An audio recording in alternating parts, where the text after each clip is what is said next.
The courtroom was silent, so silent you could hear the faint ticking of the clock on the wall. Until the judge's gavel slammed down like thunder. And in that single, earth-shattering moment, Jasmine's entire world crumbled. Cameras weren't allowed inside, but trust me, the whispers that leaked from that courtroom painted a picture more shocking than any Love and Hip Hop episode you've ever seen. Fans are calling it the most savage legal takedown in reality TV history. One witness even claimed they saw Jasmine's hands tremble as Kirk's lawyer pulled out a stack of evidence so thick it looked like it could crush a car. The tension, off the charts. The energy, electric. You could feel every glare, every smirk, every ounce of revenge that had been brewing for years, finally boiling over. Kirk didn't just win, he destroyed, and when that final ruling was read, the gasp from the crowd was so loud, people 3 blocks away swore they heard it. But what could possibly be in those secret documents that left Jasmine speechless and fans screaming game over? Stick around, because the twists in this story will have your jaw on the floor and your heart pounding like never before. The air outside the Fulton County Courthouse was thick with tension that morning. The kind of electric buzz you feel before a storm rips the sky apart. Fans, bloggers, and paparazzi swarmed the steps like bees to honey, their lenses ready to capture history in the making. Jasmine arrived first, stepping out of a sleek black SUV in a tailored white suit that screamed confidence. But her eyes told a different story. There was a flicker of unease there, a hesitation that even her practiced smile couldn't hide. She walked briskly, ignoring the shouted questions. Jasmine, is it true you forged the contract? Jasmine, did you really try to take Kirk's assets? Her heels clicking against the concrete like a countdown to something catastrophic. Minutes later, Kirk Frost stepped out of his own car, flanked by his legal dream team. The man looked unbothered, almost smug, his crisp navy suit fitting, like armor. And right beside him, Rashida, dressed in all black, sunglasses hiding her eyes. She stood like a silent force of nature, her presence sending a clear message. This wasn't just Kirk's fight, it was theirs. Inside the courtroom, the atmosphere was even more suffocating. The gallery was packed to the brim with friends, family, and a handful of reality TV co-stars who had taken the day off filming just to watch the carnage unfold. Whispers floated through the air like smoke, some in support of Jasmine, others murmuring that this was the day she'd finally get what she deserved. The judge entered, stern-faced, and everyone rose. This is the matter of Frost versus Washington. The bailiff's voice boomed, and just like that, the gloves came off. Kirk's attorney wasted no time, launching into a blistering opening statement that had the courtroom hanging on every word. Ladies and gentlemen, he began, turning to the judge, what we have here is a calculated attempt to defraud my client. Miss Washington has engaged in a pattern of deceit, manipulation, and outright theft, all under the guise of a personal relationship. Jasmine's attorney tried to object, but the damage was already done. The words hung heavy in the air, and all eyes darted between the 2 former lovers, watching for any sign of reaction. Kirk sat tall, eyes locked on Jasmine, his jaw tight, his expression unreadable. Jasmine, for her part, kept her gaze on the table in front of her, though her knuckles had turned white from gripping her pen too tightly. The first witness was called a former business associate who, to everyone's shock, turned out to be one of Jasmine's closest friends. I didn't want to be here, the witness said, voice shaking, but I can't lie anymore. Jasmine told me she was going to bleed Kirk dry. She said this was her way of getting back at him for choosing Rashida over her. The courtroom erupted. Gasps, whispers, a couple of muffled laughs. The judge had to bang his gavel 3 times to restore order. Jasmine's head snapped toward the witness stand, eyes wide with fury. That's a lie, she shouted, before her attorney yanked her back down into her seat. But the blows just kept coming. Kirk's lawyer unveiled emails printed time-stamped emails in which Jasmine allegedly discussed diverting funds from a joint business account into a separate undisclosed account under her cousin's name. Each page that was passed to the judge seemed to chip away at her composure. Your Honor, Kirk's attorney said, this is not a misunderstanding.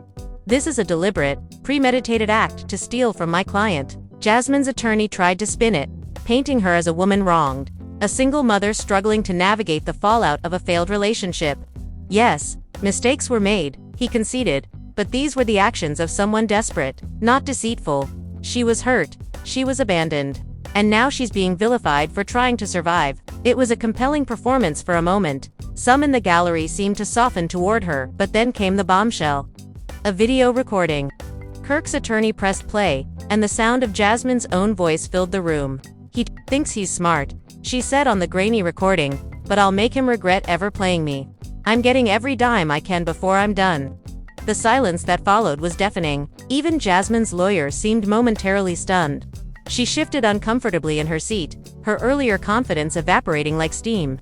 Rashida leaned over to Kirk, whispering something that made the corners of his mouth twitch upward in a faint, satisfied smile. Then came the cross-examination, a verbal boxing match where Jasmine tried to defend herself, dodging direct answers, accusing Kirk of being a manipulator himself. "You want to talk about manipulation?" she snapped. "At one point, ask him how many lies he's told in the last 5 years." But the judge wasn't here to dissect personal grudges. This was about evidence, and the evidence wasn't leaning in her favor. As the day dragged on, the strain began to show. Jasmine's hair, perfectly styled in the morning, now fell loosely around her face. Her makeup, once flawless, seemed to melt under the hot courtroom lights. She glanced back toward the gallery more than once, as if searching for a friendly face, but found none. Even a few of her supposed allies avoided her gaze. By mid-afternoon, Kirk's attorney brought out the final piece of evidence for the day, a signed affidavit from a financial analyst detailing the exact amount allegedly siphoned from Kirk's accounts. The number was staggering, even for reality TV royalty. Gasps rippled through the room again. Jasmine's lips trembled, but she quickly bit down, forcing her expression into one of defiance.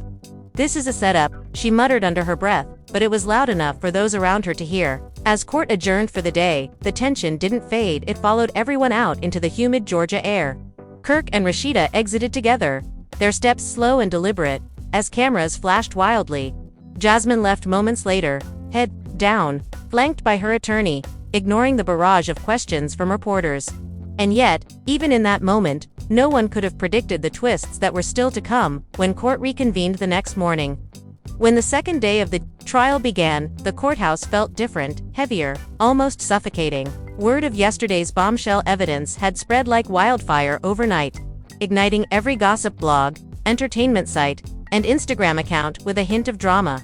Fans camped outside the courthouse, hours before proceedings, some waving signs reading justice for Kirk, while others defiantly shouted, "Stay strong, Jasmine." The air was thick with divided loyalties, and the media frenzy was at full throttle. Inside, the courtroom brimmed with even more spectators than the day before, everyone desperate to witness what many were calling the reality TV trial of the decade. Jasmine walked in first, wearing a dark green dress that clung to her like armor. Her expression was stony, but the slight tremor in her hands betrayed her inner turmoil. She didn't glance at Kirk, not even once, instead heading straight for her seat, clutching a small notebook like it held the answers to everything. Moments later, Kirk entered with Rashida once again at his side. This time, there was no mistaking the aura of quiet victory that surrounded him.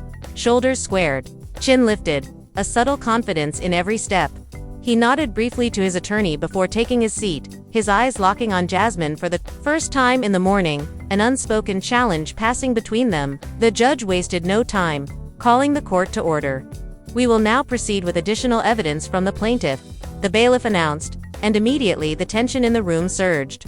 Kirk's attorney approached the bench with a slim, silver laptop. "Your Honor, what you are about to see will make the defendant's intent clearer than ever before," he said, voice steady but dripping with implication. He turned the screen toward the court, pressing play on a video file. The footage was security camera footage from a small office time-stamped just weeks before Kirk filed the lawsuit. In it, Jasmine could be seen rifling through a desk drawer, pulling out folders, and snapping photos of documents with her phone.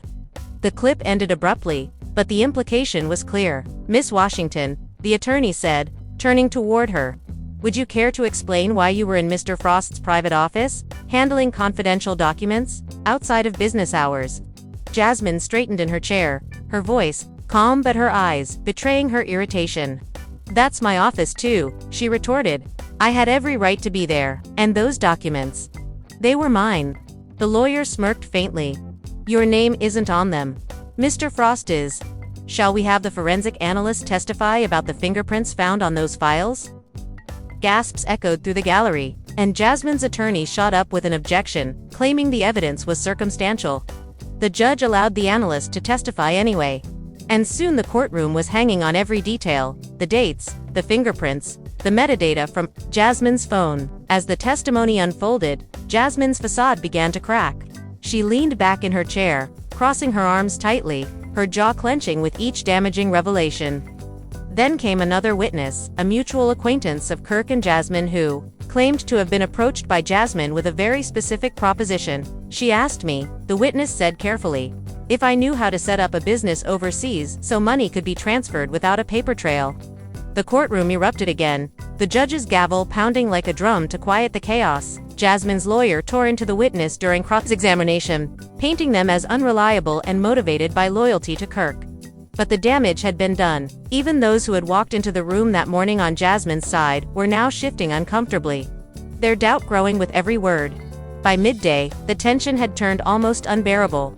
During a recess, Jasmine slipped out into the hallway, cornered instantly by a swarm of reporters. "This is a witch hunt," she declared, her voice sharp. "Kirk's just mad because he couldn't control me. This isn't about money, it's about revenge." Her words spread across social media within minutes, hashtags exploding as fans debated who was telling the truth. Back inside, Kirk sat with Rashida, their heads bent together in quiet conversation. At one point, Rashida's hand brushed his end. She whispered something that made him chuckle softly, a sound so out of place in the charged atmosphere that several people turned to look. When the court reconvened, Jasmine's team tried to claw back control of the narrative. They brought up old messages from Kirk, trying to paint him as manipulative, controlling, and hypocritical. "You want to talk about deception?" Jasmine's attorney pressed. "Let's talk about how my client was promised a business partnership that never materialized. Let's talk about broken commitments, emotional abuse, and betrayal." For a moment, it worked. Jasmine's voice trembled as she recounted late nights, unanswered calls, and what she claimed were Kirk's empty promises. Tears welled in her eyes, and some in the gallery visibly softened toward her again. But Kirk's lawyer was ready. In one swift move, he presented a signed document proving Jasmine had been offered a legitimate partnership, one she declined in favor of demanding a larger, unauthorized payout. The judge's expression hardened, and Jasmine's tears dried almost instantly. As the day's session neared its end, Kirk's lawyer hinted at even more explosive revelations to come the next morning. The gallery buzzed with anticipation. Outside, the crowd had only grown, with TV crews setting up for live coverage, sensing that the climax of this drama was near. Jasmine left quickly, ducking into her car without a word, while Kirk lingered on the courthouse steps just long enough for the cameras to catch his subtle, victorious smile. Little did Jasmine know, the worst was still waiting for her, and when the next day came, the courtroom would explode with the twist no one saw coming. The third day of the trial started with an almost eerie calm, the kind that makes you feel like something monumental is about to happen. Outside the courthouse, the crowd was bigger than ever, spilling out onto the sidewalks. News vans lined up like soldiers, and drone cameras hovering overhead to capture every possible angle of this public implosion. Inside, the air was thick, not just with tension, but with the curiosity of 100 pairs of eyes waiting for the rumored final blow Kirk's attorney had teased the day before. Jasmine arrived first again, but this time there was no sharp walk, no calculated smile. She moved slowly, wearing an oversized black blazer, as though she wanted to disappear into it. Her makeup was minimal, and her hair pulled back, giving the impression that the fight had already worn her down. Still, she avoided Kirk's gaze, clutching her phone like a lifeline. Kirk arrived moments later, Rashida by his side, as always. If Jasmine looked defeated, Kirk looked like the embodiment of confidence. He exchanged polite greetings with the bailiff, even cracked a small joke that earned a chuckle from the clerk, a deliberate display that he was in control. Once everyone was seated, the judge nodded toward Kirk's attorney. "You may proceed." The lawyer rose slowly, a theatrical pause that only amplified the suspense. "Your Honor, the plaintiff would like to submit into evidence a series of communications that tie together every thread of this case. These messages," he said, holding up a thick folder, "show a pattern of calculated manipulation designed to extract financial gain under false pretenses." He walked over to the clerk, handed over the documents, and then turned to the big screen at the front of the courtroom. With a single click, text messages began to appear, not just between Jasmine and Kirk, but between Jasmine and several third parties. In them, Jasmine referred to Kirk as a walking ATM and detailed plans to pull the plug once I get my payout. The room erupted into whispers, and Jasmine's attorney immediately objected, claiming the messages were out of context and possibly fabricated. But the blow landed hard. Kirk's lawyer, unfazed, brought out the digital forensic expert who had authenticated every message. The expert explained metadata, timestamps, and even traced the messages back to Jasmine's verified device. Every technical term was another nail in her legal coffin. Jasmine sat frozen, her jaw tight, but her eyes darted quickly toward her attorney, a silent, almost panicked exchange. The judge leaned forward, his tone colder now. "Miss Washington, you will have the opportunity to respond. But I will remind you that this court deals in facts, not insinuations." Then came the twist no one expected. Kirk's lawyer called a surprise witness, Jasmine's own cousin. The one whose name was allegedly on that secret bank account. A collective gasp filled the room as the young woman took the stand. She looked nervous, clutching the edge of the witness box, but her voice was steady.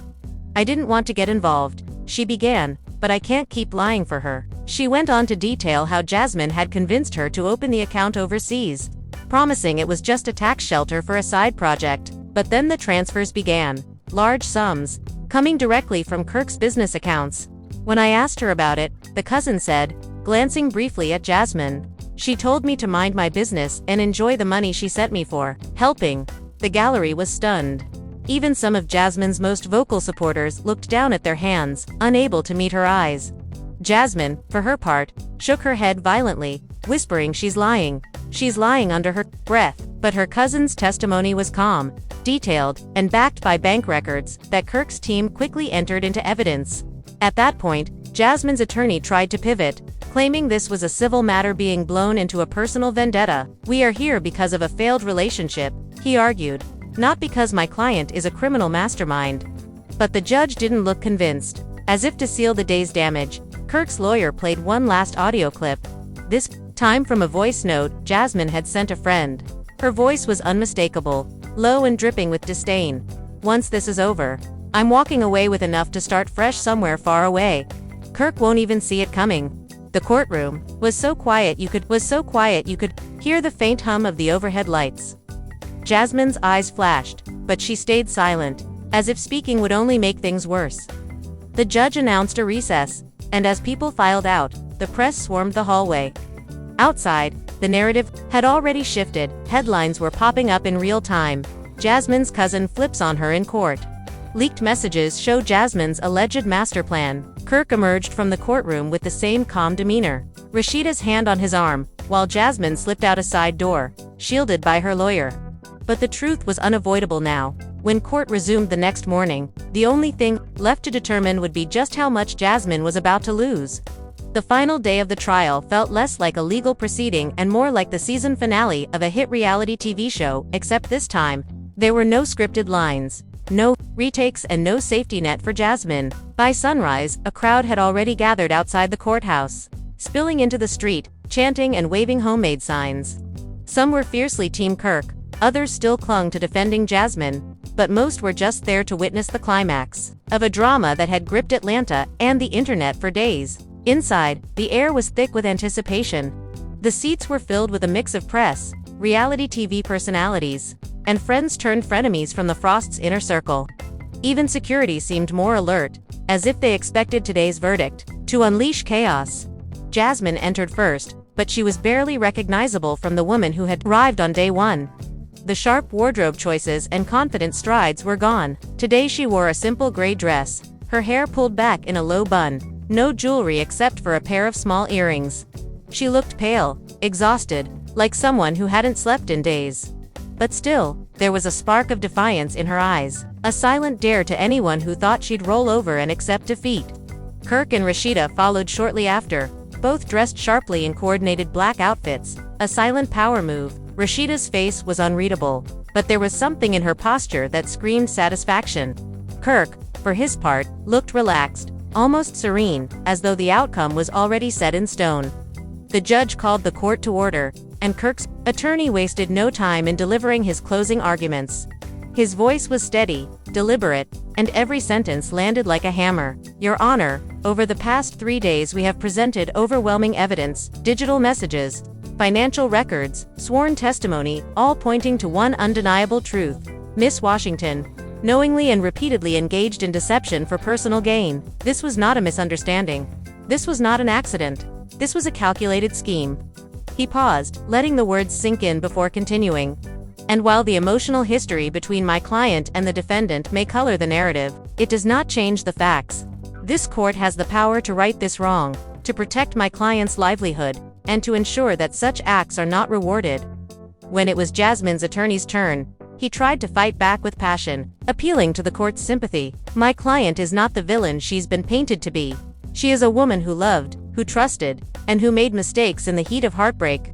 This case is not about financial devastation, it's about humiliation. Mr. Frost wants to see her broken, not just beaten in court. Jasmine nodded along, tears gathering in her eyes. But the emotional weight in the room had shifted. The damage from the evidence was too deep, the impression too strong. Then the judge cleared his throat, signaling the moment everyone had been waiting for. After reviewing all evidence presented and testimony heard, this court finds in favor of the plaintiff, Mr. Kirk Frost. The words hit like a gunshot. Gasps and murmurs swept through the gallery. Rashida's hand shot up to cover her mouth, not in surprise, but in restrained triumph, and Kirk let out a breath he seemed to have been holding for years. The judge continued, Miss Washington is ordered to repay the sum of $327,000 to Mr. Frost, in addition to covering his legal fees. Jasmine's head dropped, her shoulders curling inward as though the weight of the number physically crushed her. But it wasn't over. Furthermore, the judge added, the defendant is prohibited from making any public statements defaming the plaintiff or discussing the confidential matters of their former business arrangements. Violation of this order will result in further legal action. The reaction outside the courthouse was instant chaos. Reporters shouted questions as Kirk and Rashida emerged, hand in hand, moving slowly down the steps as cameras flashed wildly. Kirk, how does it feel to win? One shouted. Justice, Kirk said simply, flashing the smallest of smiles before climbing into a waiting SUV. Moments later, Jasmine exited through a side door, flanked by her attorney, ignoring the barrage of questions. Her eyes were red but dry now, her face set in a mask of resolve, the look of someone who had lost a war but refused to let the world see her break. By afternoon, the headlines were everywhere. Kirk Frost crushes Jasmine in court. Reality TV's most explosive legal battle ends in Frost victory.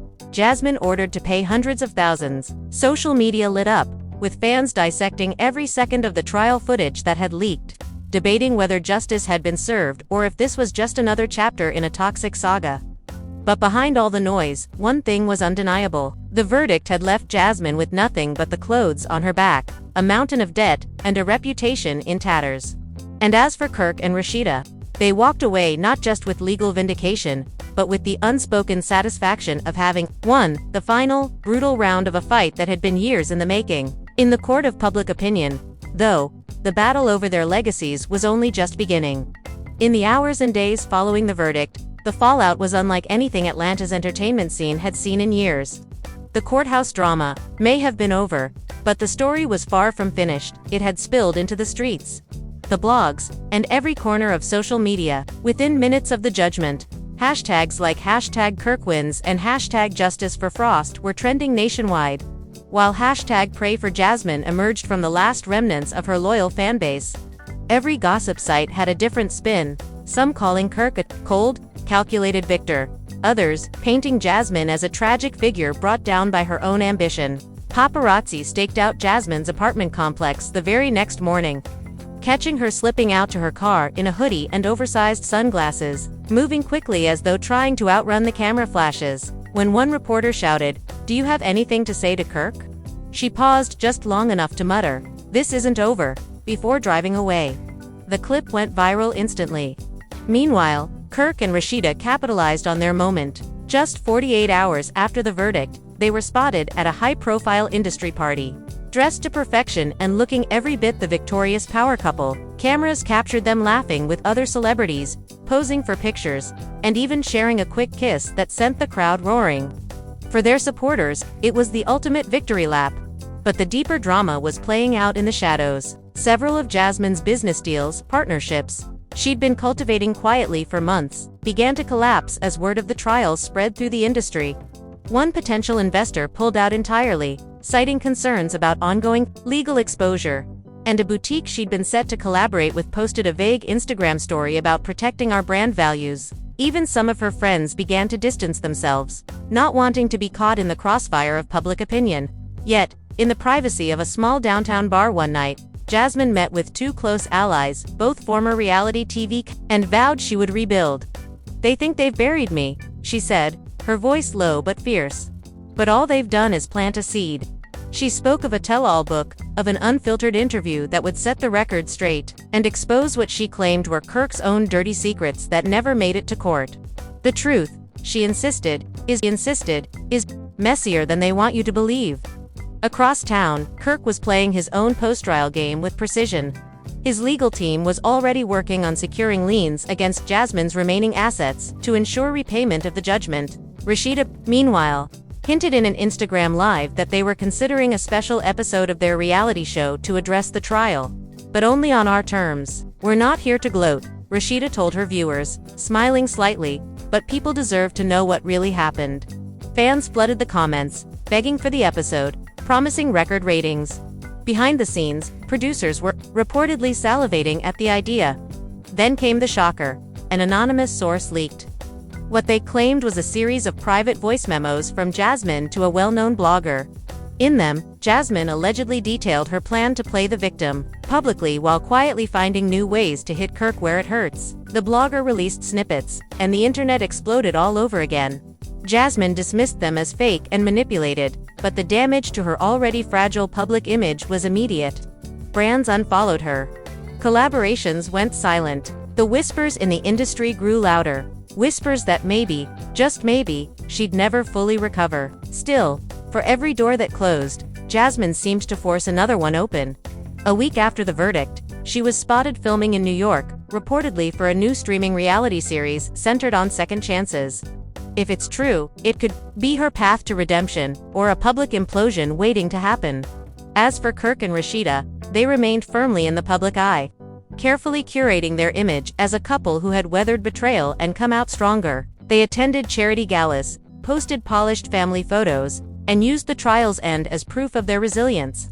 But among their inner circle, rumors persisted that Kirk wasn't done, that there was still one more legal move in his back pocket, something that could end any future attempts by Jasmine to claw her way back. Whether he'd use it was the lingering question. And that's the thing, even with the verdict delivered and the court case closed, the story felt unfinished. Because in the world of reality TV and celebrity drama, endings are rarely permanent. All it takes is one leaked text, one viral video, one ill-timed public appearance, and the whole thing could explode again. For now, Kirk held the crown. Jasmine had lost everything. But in this game, power never stays in one person's hands. For long months had passed since the gavel fell, but the aftershocks of Kirk Frost vs. Jasmine Washington still rippled through Atlanta's entertainment scene like tremors from an earthquake that just wouldn't end. On the surface, Kirk and Rashida's lives seemed picture perfect. The couple posted sleek vacation photos from Turks and Caicos, attended red carpet premieres, and even hinted at a new business venture together. To fans, they looked untouchable. But behind closed doors, whispers suggested the victory had come with its own set of complications. Industry insiders claimed Kirk had grown more guarded, more calculating, always one step ahead in case Jasmine made her next move. And Jasmine, she had disappeared from the Atlanta scene entirely. No club appearances. No public events. Even her once buzzing Instagram had gone dark until one night, out of nowhere, she posted a cryptic black and white photo of herself with the caption, "You can't keep me down forever." Within hours, blogs were ablaze with theories. Was she teasing a comeback? Planning a revenge tell-all? Or was this just an empty bluff meant to stir the pot? The truth was far messier than anyone guessed. While the public assumed she was hiding away in shame, Jasmine had been quietly meeting with a controversial Hollywood producer known for turning scandal into ratings gold. Rumors swirled that they were developing a docuseries, one that wouldn't just focus on Jasmine's life post-trial, but that promised to reveal never-before-heard details about her time with Kirk. if the whispers were true, it wouldn't just reignite the feud, it could torch every bridge between them for good. Kirk caught wind of this almost immediately. A trusted friend in LA called him late one night. "Bro, I think she's about to pull something big. Bigger than the trial. She's talking to people."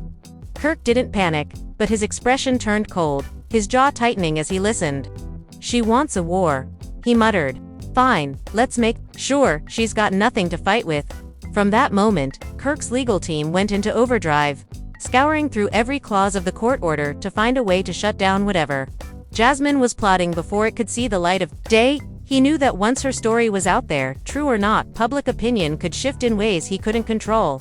Meanwhile, Jasmine was building her narrative carefully. She reached out to old friends, former castmates, even ex-associates of Kirk's, offering them incentives to speak on camera. Some refused, unwilling to cross Kirk after his legal win. Others, however, were eager to finally air their grievances. "You have no idea what really went down," one former friend said in a leaked production clip. "People only know the half of it." The leak, though small, sent Kirk's camp into full alert. Rashida was livid when she saw it. "She's not just coming for you, she's coming for us," she told Kirk during a tense conversation in their kitchen. "She's going to drag my name into this mess, too." Kirk stayed calm, sipping his coffee. "Then we don't just defend. We attack." And attack they did. Over the next 2 weeks, a series of unflattering stories about Jasmine began popping up on gossip blogs. Anonymous sources claimed she owed money to multiple ex-business partners, that she'd been evicted from her apartment in New York, that she'd been seen in screaming matches with the very producer she was supposedly working with. Jasmine called the reports fabricated lies, but the damage was already spreading. What made things worse for her was a sudden, unexpected betrayal. One of her closest allies, the same person who'd been helping her arrange interviews for the docuseries, turned over hours of recorded conversations to Kirk's attorneys. In them, Jasmine allegedly admitted she was willing to embellish certain details of her story if it meant making Kirk squirm. That was all Kirk needed. His lawyers fired off a cease and desist letter, so aggressive that even the brazen Hollywood producer paused production. Jasmine, though furious, knew she was cornered. Still, she wasn't ready to quit. She booked a last-minute flight back to Atlanta, determined to confront Kirk face-to-face, not in court this time, but in private. When they finally met, it wasn't in some flashy restaurant or high-profile spot. It was in the dimly lit back room of a neutral friend's lounge. The moment she walked in, Kirk didn't even stand. He just looked at her and said, "You've got 5 minutes? You think you won because of that judge?" Jasmine snapped, her voice trembling with restrained rage. "All you did was buy yourself time. People are going to hear my side, one way or another." Kirk leaned back, unfazed. "And do you think anyone's going to believe you after everything that's come out? After you've been caught lying? The game's over. Jasmine, you lost. Accept it." But Jasmine didn't flinch. "You forget," she said quietly. "I know things you never want public. I've kept my mouth shut out of respect before. But that's gone now." For a long moment, they just stared at each other, the tension so thick the air felt heavy. Finally, Kirk stood, sliding his phone into his pocket. "Do what you gotta do," he said as he walked past her. "Just remember, I always hit back harder." And with that, he was gone, leaving Jasmine in the dim light, her mind racing. This wasn't just about the trial anymore. It was personal. It was war. And war, in their world, never ended cleanly. The war between Kirk and Jasmine had moved beyond the glare of the courthouse spotlights, morphing into a shadowy game of moves and counter-moves, each one riskier, dirtier, and more personal than the last. Jasmine's return to Atlanta hadn't been quiet for long. 2 days after her tense meeting with Kirk, she was spotted at a trendy Buckhead restaurant, surrounded by a table of high-energy friends, sipping champagne like she had just signed a $1 million deal. Bloggers swarmed the photos, speculating that she was sending a clear message: "I'm still here. I'm not going anywhere." But behind that carefully staged confidence, Jasmine's situation was more fragile than ever. Her finances were dwindling, her reputation was battered, and her alliances were thinner than she wanted anyone to know. Meanwhile, Kirk wasn't celebrating his court win anymore. He was strategizing. The leaked voice memos, the almost launched docuseries, and Jasmine's brazen threats had convinced him that this chapter wouldn't close until one of them was completely out of the picture. He began meeting privately with some of the city's most influential media consultants. people whose job it was to shape narratives and control public perception. The plan was simple: keep Jasmine on the defensive, force her to react instead of act, and let the public lose interest in her entirely. But Jasmine wasn't sitting idle either. One evening, she showed up uninvited at a VIP after-party for a local music awards show, an event Kirk and Rashida were also attending. The atmosphere shifted instantly. Guests whispered as the two locked eyes across the room. Rashida's smile faltered for just a second before she turned to whisper something in Kirk's ear. Jasmine didn't approach them right away. She worked the room, greeting producers, shaking hands with artists, laughing loudly in a way, shaking his head. "You're still playing checkers while I'm playing chess." The standoff was short-lived, but it was enough to reignite the gossip mill. The next morning, grainy videos of the encounter hit Instagram, with captions like, "She's fearless," and "Kirk and Rashida look pressed." Public opinion began to fracture again. For every fan praising Kirk's legal win, another was applauding Jasmine for refusing to back down. Then came the twist nobody saw coming. An anonymous tip landed in the inbox of one of Atlanta's most notorious gossip bloggers, not about Jasmine, but about Kirk. The tip claimed Kirk had been involved in a shady business deal years earlier that, if exposed, could be damaging, both legally and publicly. The blogger, always eager for clicks, teased the story without dropping details, posting, "Got something huge on a certain reality TV husband. Y'all not ready?" The timing was suspicious, and everyone assumed Jasmine was behind it. She denied it outright in a rare phone interview with a tabloid, saying, "I don't have to make things up about Kirk. His skeletons rattle loud enough on their own." But Kirk wasn't taking chances. His legal team moved swiftly to identify the source and shut the story down before it gained traction. The attempt worked. The blogger deleted the post after receiving a stern legal threat, but not before screenshots had spread across Twitter and Facebook. Now, even without evidence, people were buzzing about what Kirk might be hiding. Privately, Rashida confronted Kirk about the rumor. "Is there any truth to it?" she demanded one night. Kirk sighed, rubbing his temples. "Babe, people will say anything when they're desperate. You know that." But the way he avoided her gaze told a different story. Jasmine, sensing weakness, leaned in harder. She began dropping cryptic posts on social media, photos of chess pieces, captions about patience and the right move at the right time. Each one fueled speculation. Each one chipped away at the image Kirk had worked so hard to control. Finally, she landed her boldest strike yet, a teaser clip from an upcoming podcast appearance. In it, she looked directly into the camera and said, "Let's just say, the truth about Kirk Frost isn't what you've been told, and I'm ready to talk." The clip went viral in hours. Kirk's phone lit up with calls from producers, friends, and even business partners asking what she meant. Rashida's patience wore thin. "We should have buried her when we had the chance," she told Kirk, her tone icy. The battle lines were redrawn, sharper and deeper than ever before. And this time, both sides were ready to play for keeps.